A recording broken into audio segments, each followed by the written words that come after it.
Are we on? Yeah. Your key. Oh, I thought maybe Sharon did that.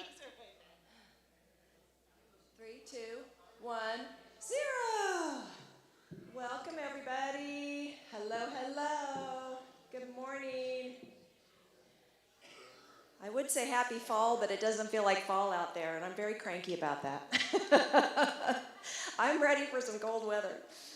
Oh, how's everybody today? Welcome, welcome. I'm Courtney Fuchs. I'm the Vice President of Unity Council, and we welcome you to Unity of Fort Collins. This community certainly captured my heart, and I know many of you feel the same. It's such a loving, joyful community. I just love coming here every Sunday and times in between as well. If you're visiting us for the first time, we're so glad that you're here and that you're joining us today. And we do have a welcome handout. If you didn't get one, I saw a few people already got one, but if you are visiting and did not get one, just raise your hand and our welcome team will bring you one. Looks like we're good on that. Beautiful. And welcome to our online participants. I have mentioned this before, but just so you guys know, we have about anywhere from 80 to 100 people that will watch our service online, not necessarily on Sunday, but over the week or two after a Sunday service. So we have a really great community up there, so we're really happy that you're with us as well. Our speaker today is Reverend Sharon Bush, and she's going to be speaking about this book, the topic, Finding Yourself in Transition. And we did bring in some copies of the book into the bookstore, so if you'd like to get one after the service, feel free to pop in the bookstore, and you can use your 15% off gift card, coupon. They're at the table. They're also in the bookstore, so this is the last Sunday to use it, so if you had your eye on any books in the bookstore, feel free to use that. Our reader today is Judy Trimbur. I know I saw her. There she is. And our musician is Elise Wonder today. The Youth and Family Program will focus on the lesson called Beginning Anew. Today, they're going to be talking about my inner well of wisdom. Yeah, that's a good topic. We all can be reminded of that. The chaplain of the day is Nancy Hughes. She'll be back in the Myrtle Room, which is down this hallway. If you need any prayer support, whether for something to celebrate or something that's challenging you, feel free to go back and chat with her. She'll be back there for about 10 or 15 minutes after the service. There will be a prayer chaplain meeting on October 6th. That's next Sunday at 11:15 in the Roomy Room. That's for people that are currently chaplains, yes? Okay, so anybody that's currently a chaplain. Jim Weimar, you have an announcement. I think you're that tall. Are you that tall? That's tall enough. Okay. Thank you, everybody. I know all of you who were here last Sunday, and I passed these around for our yard cleanup, went home and checked your calendars so you can make sure that you'll be able to sign up this time around. Good job. Yeah, it's a class I'm taking on public speaking, so it's paying off. So I'll be passing these around. We have 2 dates, the 12th and the 19th on Saturday, weather permitting. We'll be doing some painting and yard cleanup. So, and on the plants, if you're not sure if you come out and volunteer to weed, if you're not sure it's a plant or a weed, look around the plant because there'll be some little emitters where the water comes out around the plant. And if you see those, it's a plant. If you don't, it's a weed. So help yourself to that. So thank you, everybody.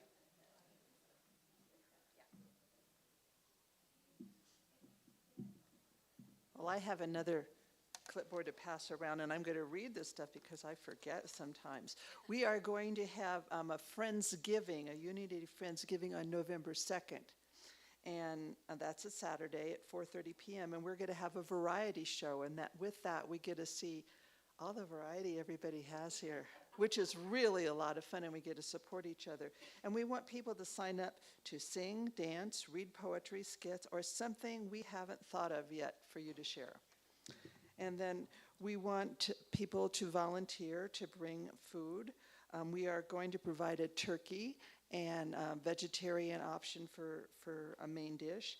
We want salads, veggies, desserts, and Thanksgiving sides like dressing, potato rolls, and other things like that with some gluten-free options when possible. And then we need help for setup and cleanup. But the other thing that we're going to do that's a little different is we're going to have some baskets that will have a silent auction for. And we'll ask people to bring the baskets on November the 2nd, and we'll put them in the back, and people can bid on them, or not bid on them, something like that. And then we'll do that for 3 Sundays, and on the 3rd Sunday, you get to take them home. And it can be something besides a gift basket as well. But we just thought that there could be some cool things for holidays that you could share with other people. Thanks. And it's fun going out and digging dandelions.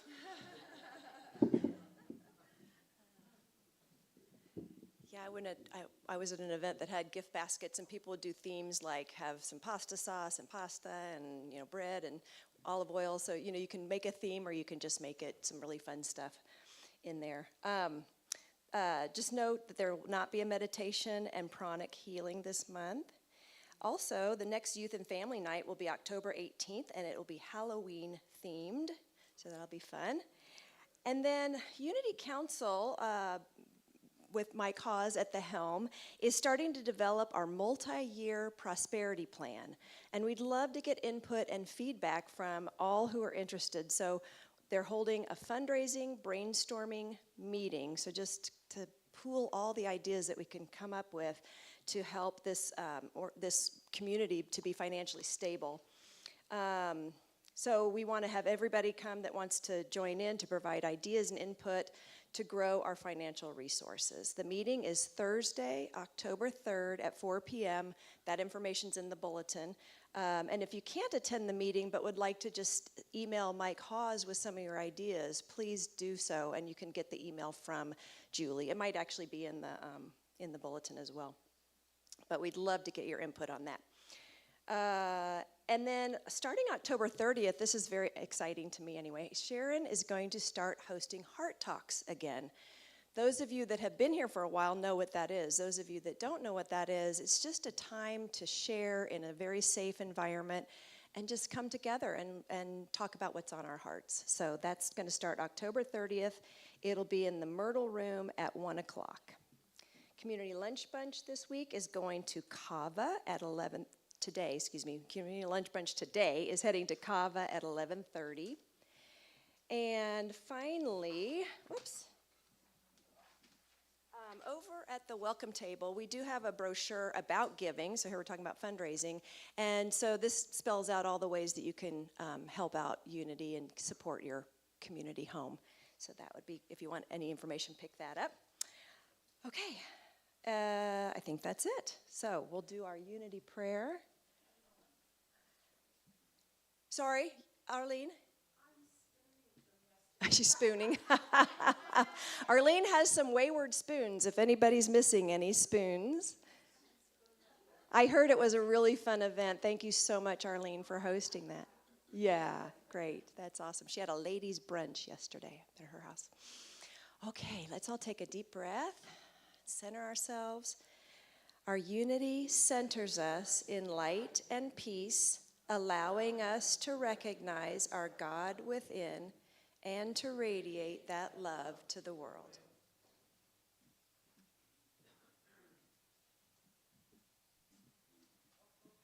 Good morning, everyone. I had a great gig at Horsetooth Tavern yesterday morning, and I'll be there again on October 12th and again on October 26th. And then I'll also be on KRFC October 14th for their locally sourced at noon. So that'll be fun. Some fun gigs coming up. And this is the lovely Anisha Zokun. I'm very excited and proud of you because she's been a songwriting machine lately, and it's a big dream of hers to play music, and she's realizing that right now, and I'm proud of you for sharing it with the people. Thank you, Elise, very much. Good morning. So we're going to sing a song that she wrote. And I thank Sharon for asking me to play this one because it goes with her talk today about transitions, and it's called In Between.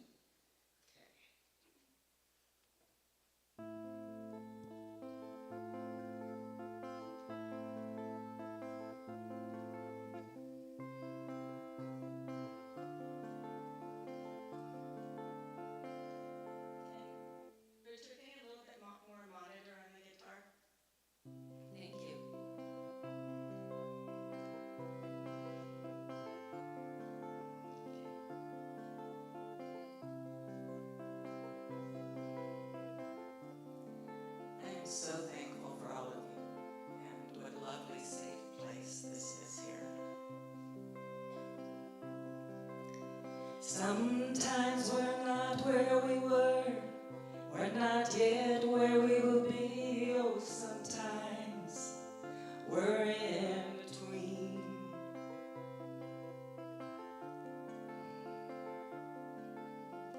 No, I'm proud of who you are, and I know it can be so hard to be true to you.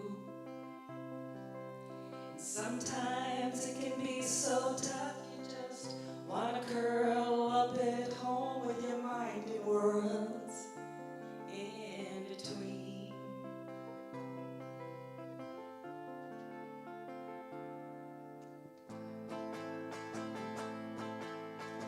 Call me, call me, call me, call me, call me when you're somewhere, call me when you're in between.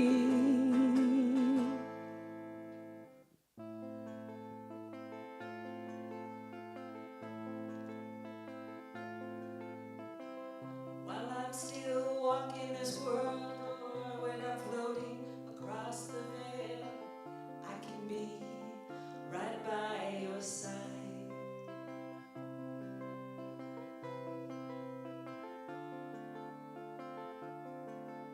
'Cause love flies faster than the speed of light, beyond space and time. Oh, love flies in between.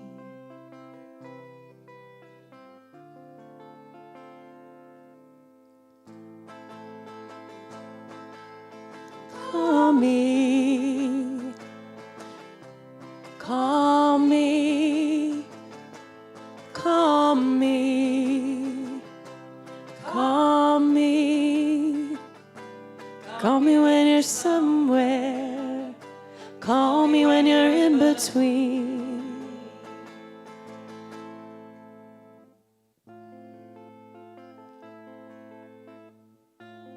It's funny how nerves go into your fingers. And if you want to join us, we're going to do a couple more of those call me's after this next verse. I'd love to have you sing with us. Sometimes we're not where we were, and we're not yet where we will be. Oh, sometimes we're in between.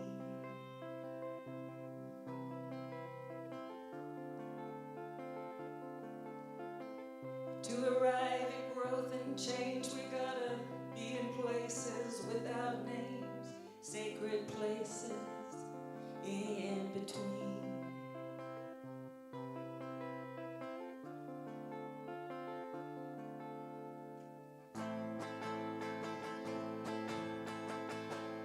Call me, call me, call me, call me. There it is.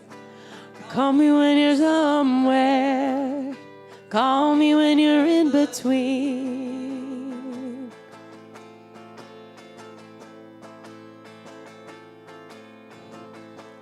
Call me, call me, call me, call me, call me when you're somewhere, call me when you're in between.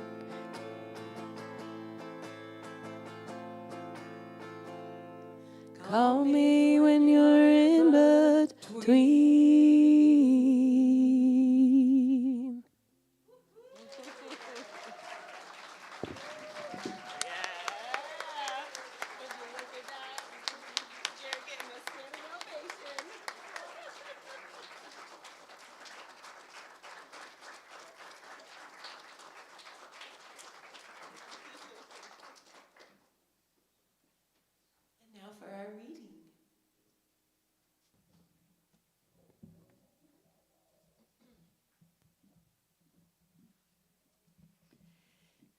This is a message from an Apache medicine man named Bear Watcher. Bear taught how the Creator enters our lives through practicing silence of mind chatter and listening from the heart, finding a way to suspend time and space while allowing the universe to demonstrate profound teachings. His words resonated with immense truth. Bear Watcher frequently reminded others, the greatest something you can ever do is nothing. He tirelessly repeated the words over and over, the greatest something you can ever do is nothing. There are many gifts which seep from the stillness and the quietness of nothingness. Bear Watcher would also say, the faster the physical, the slower the spirit speaks. The slower the physical, the faster the spirit speaks. The relationship with spirit grows like any other relationship through quiet times together in communion with each other. Embracing stillness is very intimate and so simple, yet our natural tendency is to stay busy with activities that ultimately are trite. And at last, a quote from Morgan Freeman, learning how to be still, to really be still and let life happen. That stillness becomes a radiance.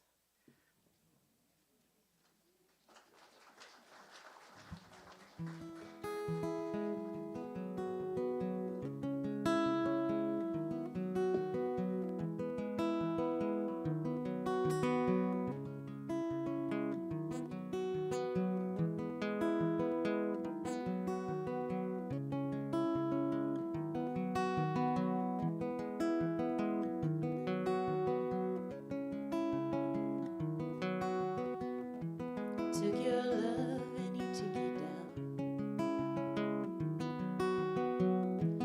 Climbed a mountain and you turned around. And I saw my reflection in the snow-covered hills till the landslide brought me down. Oh, mirror in the sky, what is love? Can the child within my heart rise above?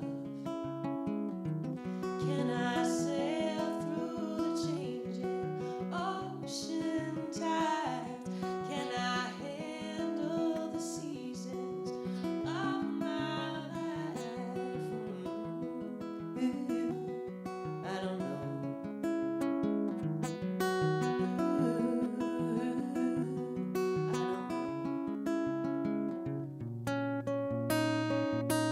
Well, I've been afraid of changing 'cause I've been my life around you. But time makes you older, even children get older, and I get older too.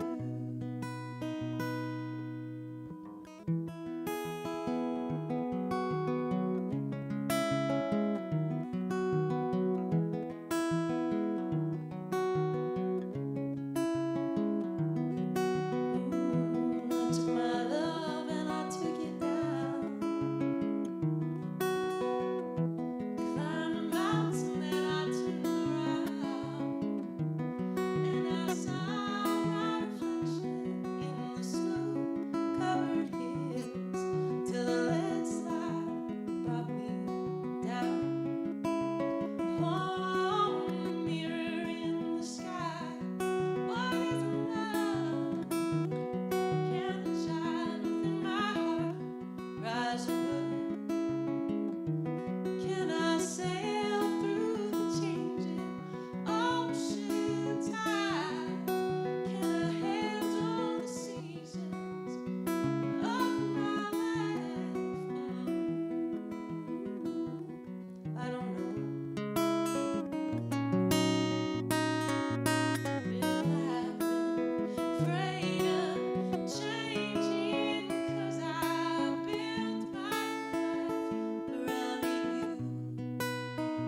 Thank you.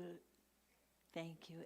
And Anisha, that was beautiful, right from your heart. So this morning coming to church, I had a CD on, and it talked about coming into the sanctuary and the joy. And I thought, I'm so blessed to feel the joy of all of you every Sunday. It just touches my heart. So this book, Finding Yourself in Transition, has been powerful in my life. I had to take this class in order to be able to get into Unity Seminary. And Robert Brummett was the instructor. And then Jim and I ended up having Robert for 2 years, 4 days a week for 2 hours for our counseling theory and self-awareness class. But I have reread this book so many times because there's so many times we don't know how to handle what we're going through. So that's what I'm going to kind of be exploring with you today. And I affirm the book is in the bookstore.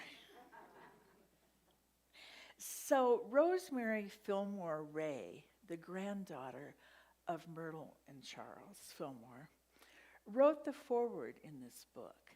And she wrote, one of my favorite Bible quotations is from the 3rd chapter of Ecclesiastes, where it is written, for everything there is a season, and a time for every matter under the sun, and this includes birth and death, planting and uprooting, dying and healing, weeping and rejoicing. And a little side note, the writer of Ecclesiastes in the Hebrew Testament was a teacher who wrote and lived in Jerusalem about 400 BCE. And he added too, kind of some side notes that I found, that during that time, people were allowing their concerns about their human existence to become more important and get in the way of their personal commitment to their spiritual existence. And in our world today, our concerns about our human survival sometimes gets in the way, and we forget to be still. We forget to trust in God. And when we forget, we can feel lonely and frightened and lost. So many of us, I know for myself, this is so true, we were raised without any assistance on how to maneuver changes in our lives. Most of us grew up unprepared for the impact that change would have on us. We were basically taught when we were confronted by a tragedy or any other emotions that we must recover as quickly as possible. Get over it. Just get over it and move on. And we were told to get back to normal. Now, does anybody here know what normal is? Lisa will be holding a class on normal next Wednesday afternoon. 9:30. So, when we go through major changes in our lives, we experience so many emotions. We could be filled with fear. At other times, we may be sad over what's happening or angry over what's happening. And often we blame ourselves for why this change has happened.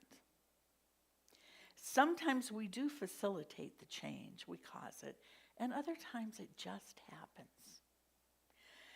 And although I have experienced many changes in my lives, minor ones, and have gone through transitions that a lot of you have, of changing jobs, educational opportunities, the birth of my 4 daughters, geographical moves, And those experiences were just like a ripple on the surface of my life.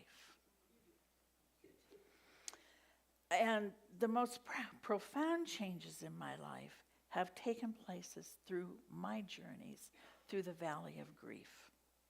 And during these transitions, my emotions raged like a tsunami during a destructive earthquake. Death really has been part of my life. As a 6-year-old, I found my sister Caroline dead in her bed. She had died of a convulsion in her sleep. And I went to the funeral and I cried and I missed her. And then the casket was closed. And I learned not to talk about it because it made my mother cry. I know some of you have shared those type of experiences. And so my emotions just stayed buried within me until 50 years later.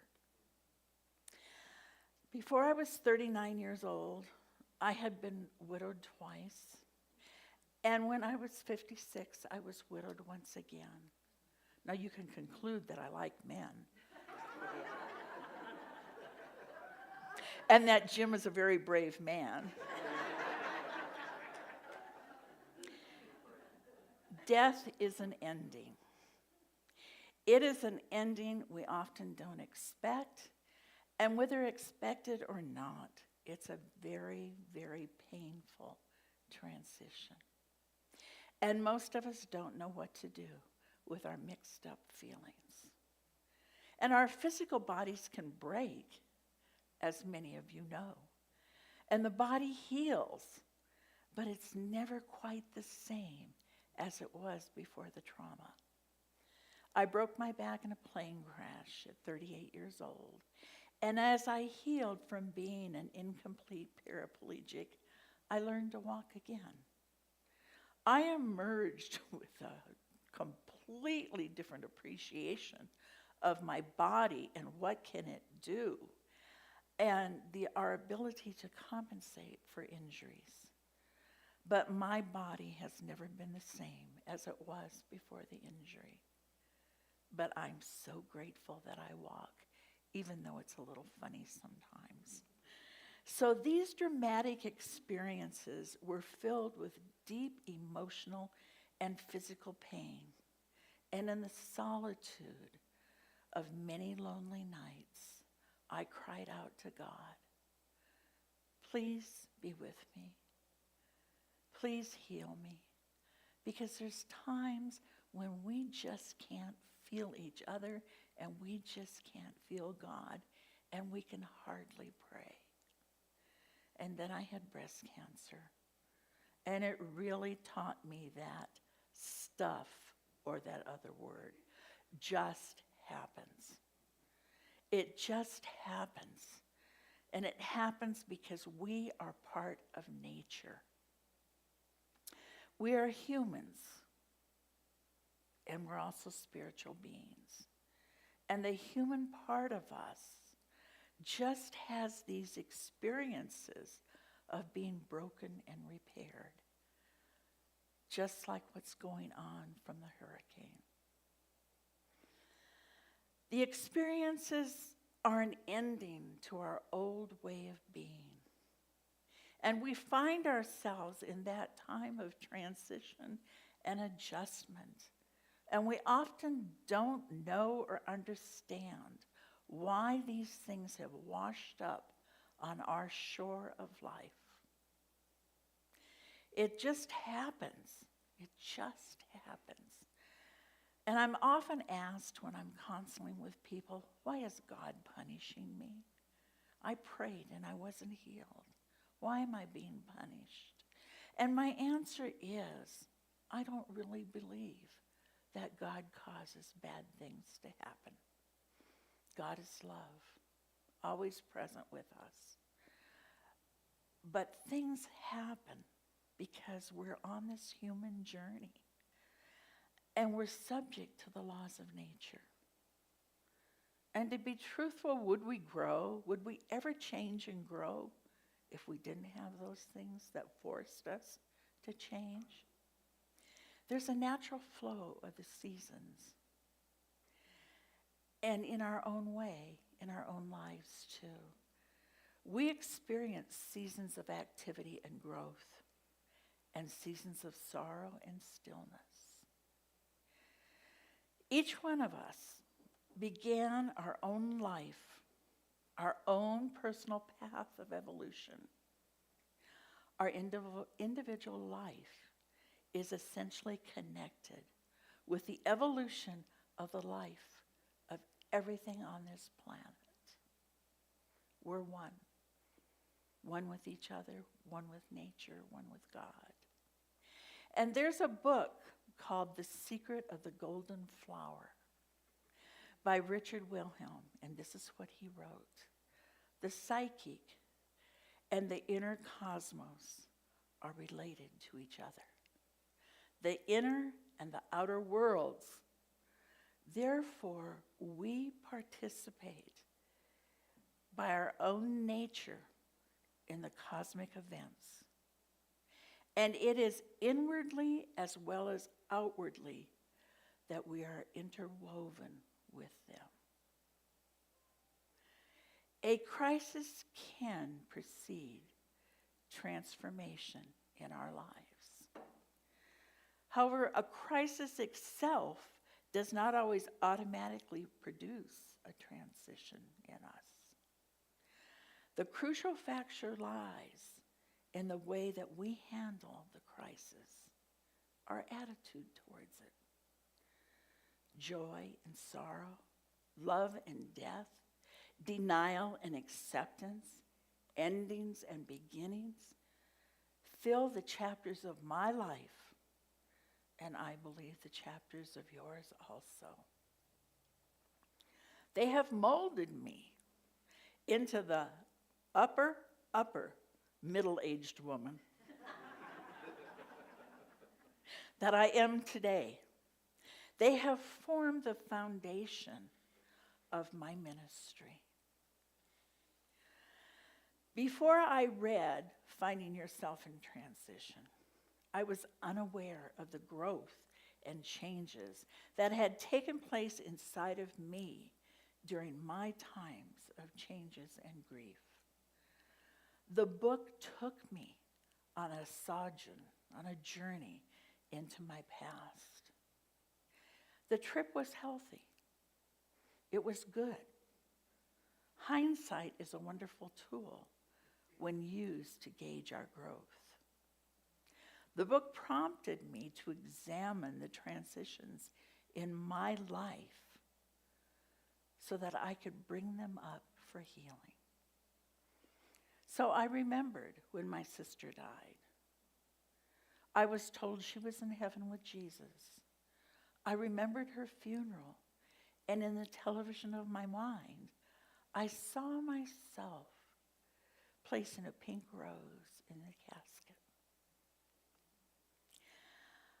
I recalled touching her and realizing that she felt hard and cold and empty. And I felt that deep pain inside of me. But it came up for healing. I recalled the last time I had traveled through the valley of death with my husband, Michael. And when he died, all the pain of the previous sufferings and deaths came rushing up to be healed. And each time I grieved, the former griefs emerged. The scars reopen, and we once again feel the feelings, but we feel them in a different way. We feel them and see them from a new lens.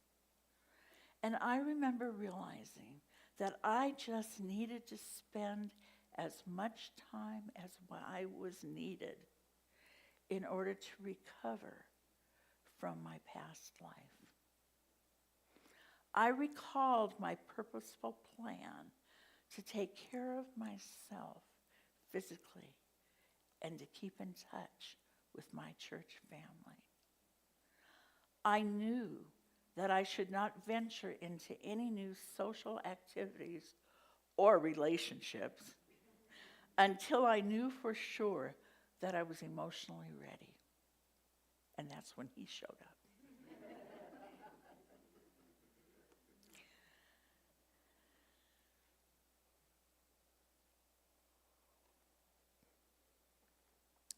I visualized myself going right down the middle of this sorrowful valley, not around it like I had done previously, but step by step, day by day. I walked through it, felt the feelings, and honored the grief.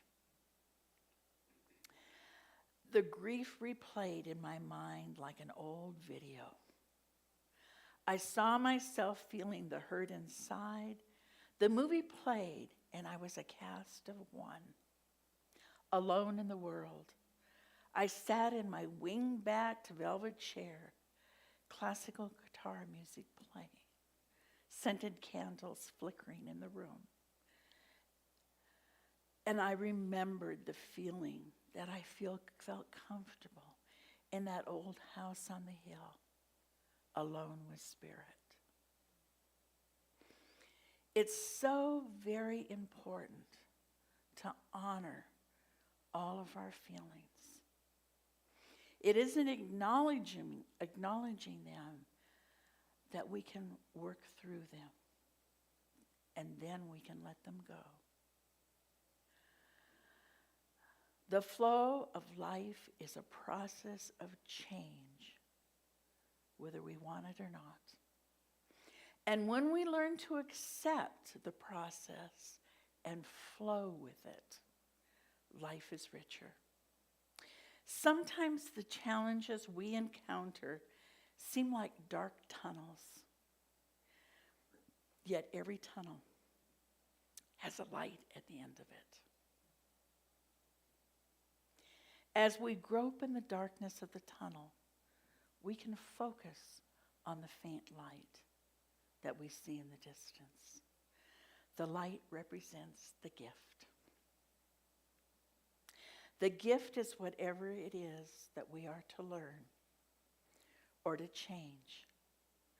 The darkness always passes as we move towards the light, as we gratefully receive the tunnel's gift. Nothing in our lives is static for long. And as the late Unity minister and teacher Eric Butterworth often said, the process of life is to grow and go. As soon as we grow to the next higher level of our evolutionary consciousness, it is time to go to the next level and learn some more. So on and on we grow and go unless we resist. When a crisis comes, resistance is our normal reaction. It's self-protective. Yet in the long run, it can be self-destructive.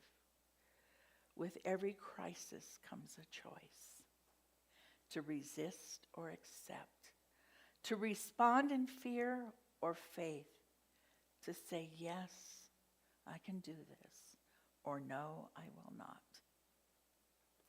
If we remember that there's a gift in every crisis, we will be able to go with the flow more easily. And as we discover the gift, in every season of our lives, we learn to trust. We learn to trust the loving divine purpose for us. It is in the current of life that carries us to new adventures, more rewarding and exciting than any we have chosen in a state of resistance. So in the book, Finding Yourself in Transition, my friend Robert Brummett explains there are 3 distinctive stages we all go through in a major transition.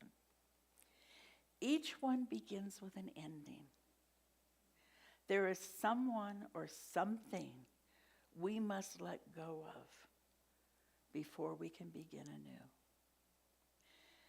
So after the ending is the void, or the in-between, like Anisha said. The void is a time of grief, disorientation, and eventually the acceptance of what has happened. And Anisha wrote to me, I've been thinking about the void and wondering why we don't talk about it more. How important is it for people to be aware of the voids along this journey so they don't give up in the midst of one? So they don't give up in the midst of one. It is said that nature dislikes a vacuum. Could it be? Could it possibly be that the void we feel might actually invite spiritual revelation and an infilling of spirit? The book offers us some practical steps to help us through what undoubtedly is the most difficult stage of change and transition, the void, that in-between the old and the new. And the first practical step is, the quickest way through the void is to embrace the experience before you can let it go. If possible, avoid making any major decisions or long-term commitments during this time. And don't attempt to rush the process or force anything to happen. Accept each day just as it shows up. Pray and meditate for regular periods each day. Trust in God. God is your own inner wisdom.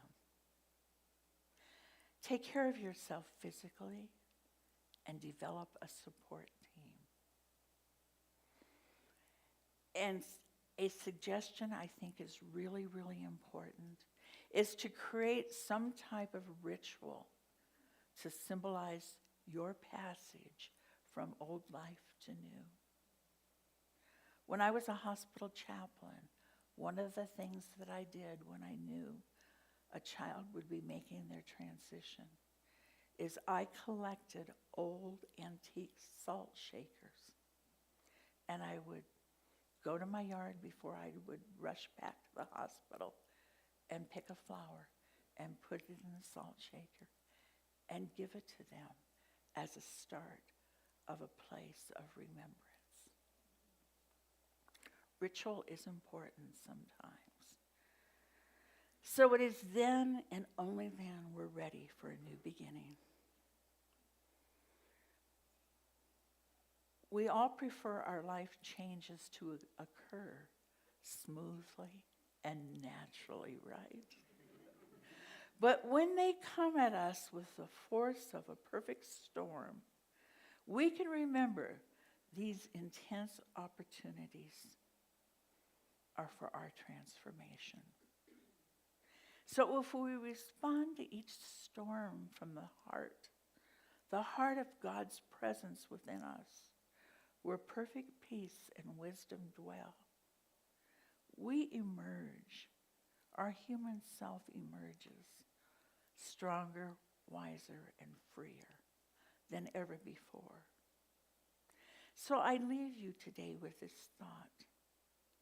Life is a road of beginnings and endings, of love and death, of lessons and growth. We are spirits having an amazing human experience, and that experience is precious. We've been chosen to experience this. So I'm thankful for the gift and grateful that I'm on the journey with you guys. God bless you.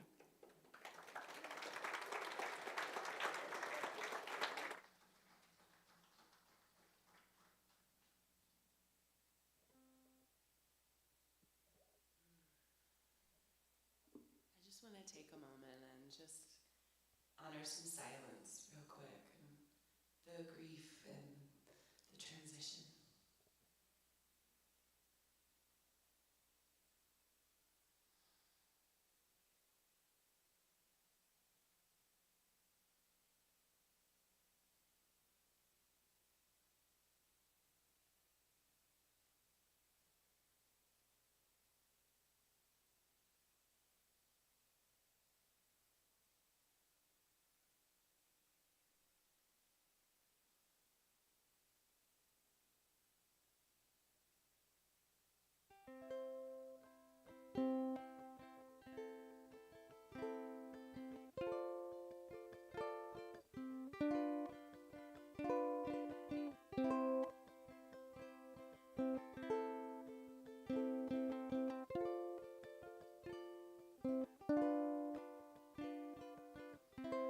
Our thoughts are prayers,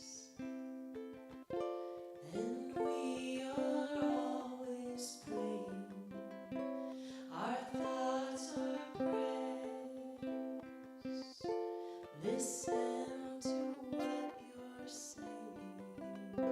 Seek a higher consciousness, a state of peacefulness. And know that God is everywhere.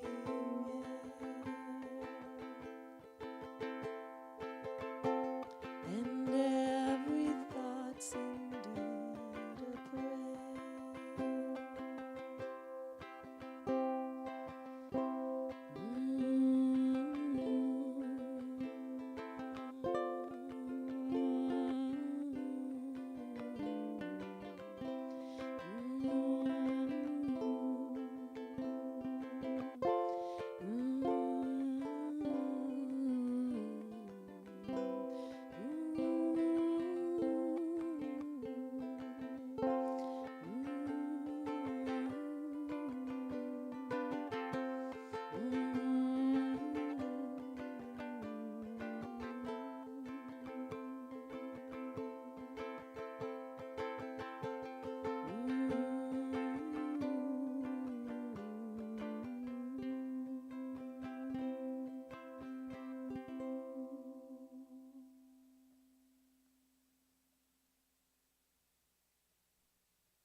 I invite you to look at your hands. The hands that take from others. The hands that love others. The hands that touch. That pat on the back. That hug. The hands that cook dinner and mow the lawn. Our hands are a beautiful way to express what we feel inside. Sometimes more powerful than our words are the hug or the hand wiping away the tear.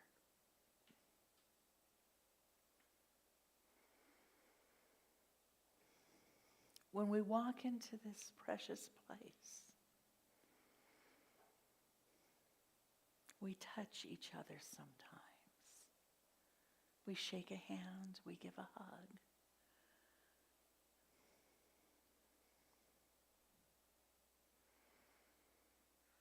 And we are so grateful for the hands that pray.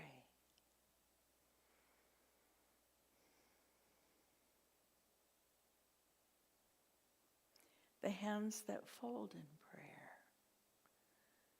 And the hands that show prayer by picking a flower or making a meal.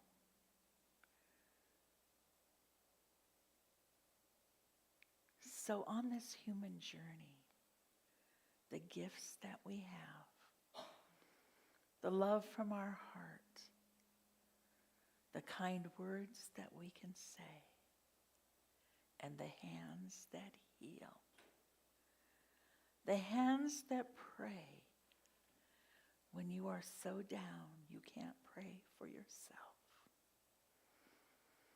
the hands that help us affirm that all is good, that the highest and best is happening, the hands that say amen, and all is good. And so it is.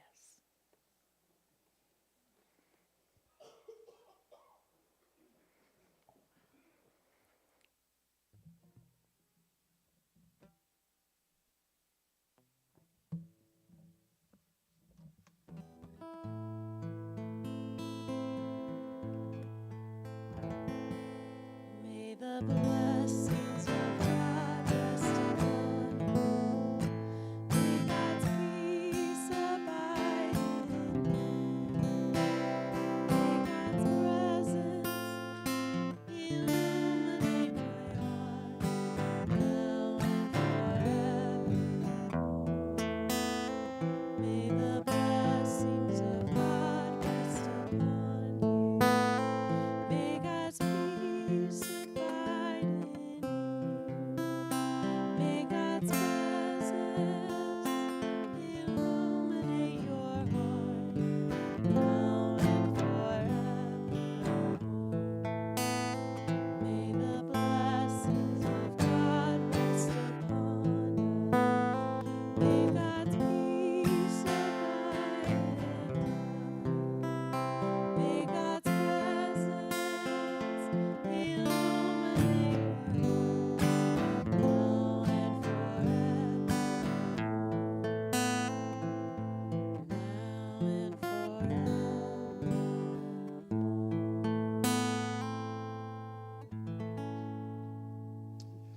So thank you. Thank you, Sharon.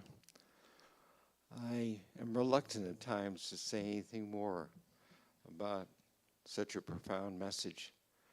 I'm afraid I'll put it in some kind of a box because what you just heard. What you just heard may be different than what I heard. And that's important. That's important. So thank you. Thank you, Sharon, and thank you to our musicians and our reader, all of you that are here today. And now we'd like to call the ushers forward as we participate together in the taking of our offering that supports all this. So let's bless our offering. Words on the screen. Divine love through me blesses and multiplies all that I am, all that I give, and all that I receive. Thank you, God.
Okay, it's time to celebrate the representatives of our children's program as they come in.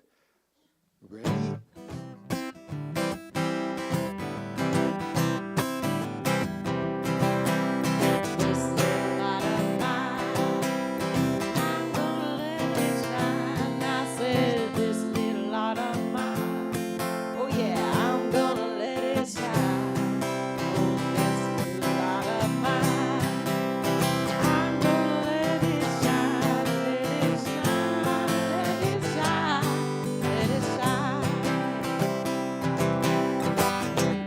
Corner of lines and vine, I'm gonna let it shine.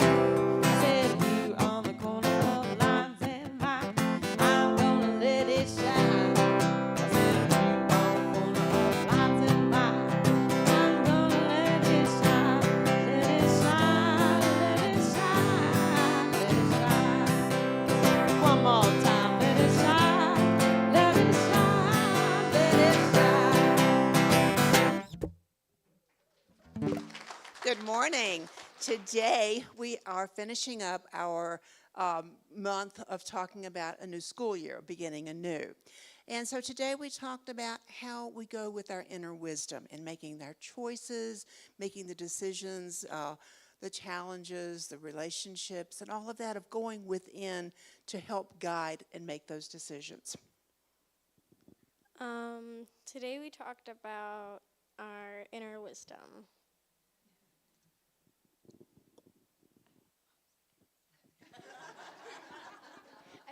You were going to talk about, okay. Yeah, you were going to talk about the bike. Remember?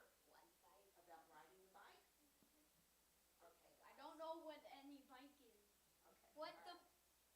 We talked about how wisdom is something just within us. It's like riding a bike. We automatically know how to go there and do that and gain that wisdom. That was the story.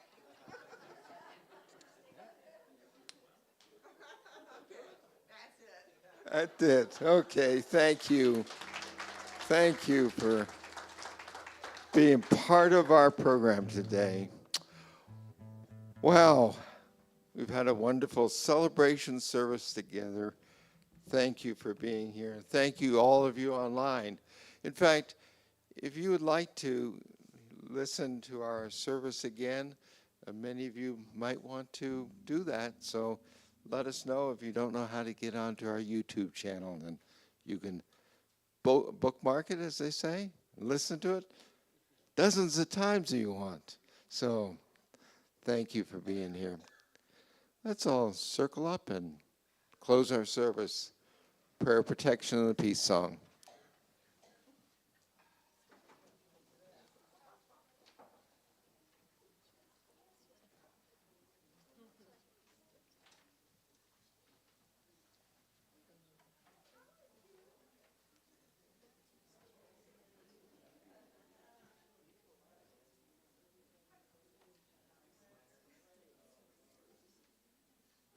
Okay, together. The light of God surrounds us. The love of God enfolds us. The power of God protects us. The presence of God watches over us. Wherever we are, God is, and all is well.